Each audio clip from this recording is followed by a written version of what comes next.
Thank you, Mr. Chairman. Let me first take a point of personal privilege and say, Mr. Cooper, you have a great guy working for you in Justin Field. He was my finance guy. He's in the audience. And my mom said, if you can say something nice, say it. If not, keep quiet. I can say something nice. He's a great guy. Thank you, Mr. Senator. I agree with you. I also see that another alumni of my staff, who was my communications director, Matt Miller, is back there, sitting back there. I don't know who you're representing here today, but Matt, it's good to see you. I thank all of you for your testimony. Dr. Mulvenen, a draft report prepared for DOD last year raised concerns about certain activities by Chinese firms in the U.S. that appear to be motivated by transferring innovative technologies to China with the ultimate goal of giving China a competitive advantage. And specifically, the report highlights Chinese venture capital investment in early stage startup firms in the U.S. in the artificial intelligence, robotics, financial technology sectors. It raises concerns that these investment activities are both part of a larger Chinese strategy to displace U.S. businesses in certain industries and are specifically structured to fly under the radar of the CFIUS review process. So, in your testimony, you discuss how China has structured certain technology investments in the U.S. to essentially get around the CFIUS reviews.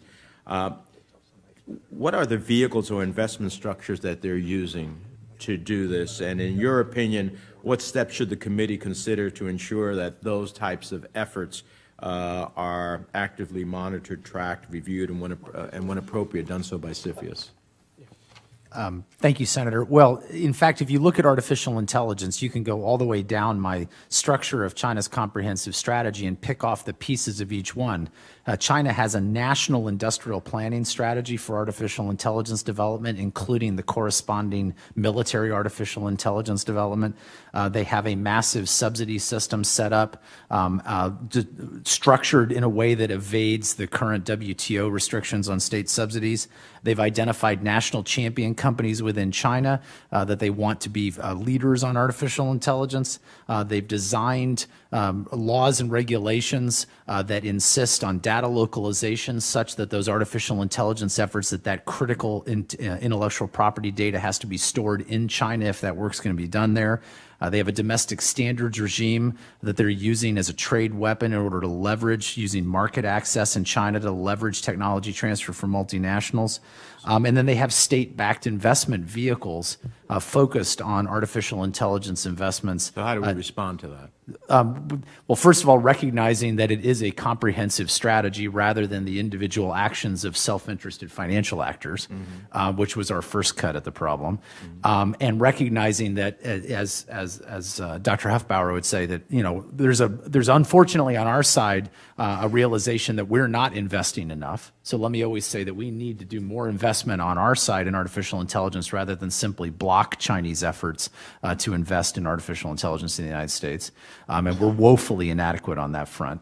But also just clearly recognizing, in many cases, the thinly disguised state and military origins of many of these investment vehicles from the Chinese side, and scrutinizing those and not permitting those to harvest the best of the emerging technologies in the U.S.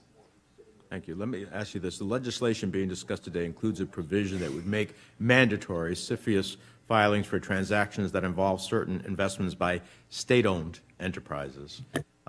This has been an issue of mine going back to the Dubai Ports World deal, in which CFIUS approved a transaction that would have handed over control of port operations in New Jersey, New York, Baltimore, Miami to a state-owned company in the United Arab Emirates. In September, the committee heard testimony from the former Treasury Assistant Secretary Clay Lowry, who oversaw CFIUS. He told the committee that it was worthwhile exercise to explore the idea of mandatory filings for state-owned companies, as opposed to the current regime of high scrutiny for those transactions. What are your views of a mandatory filing requirement for transactions involving investments in the U.S. by state-owned or controlled enterprises?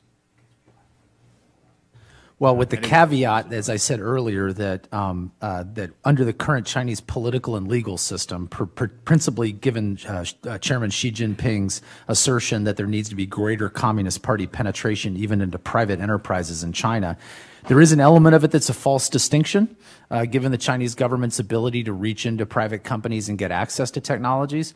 But I do believe that state-owned enterprises should be mandatorily reviewed, if only because when we've peeled back various investment efforts in the last couple of years and found them to be actually state-backed and state-owned enterprise-backed investments, that was the primary basis of the security concern. And given the nature of the Chinese system of state capitalism, I think those state-owned enterprises deserve particular scrutiny. Any other views on that? And I'll close on that. I agree totally. I would agree also, Senator. I worked with Clay Lowry when he was at Treasury and I was at Commerce, and the FINSA bill, the last bill Congress passed on this, did increase the scrutiny, and perhaps another increase of scrutiny would be appropriate. Thank you. Thank you, Mr. Chairman. Senator Warren.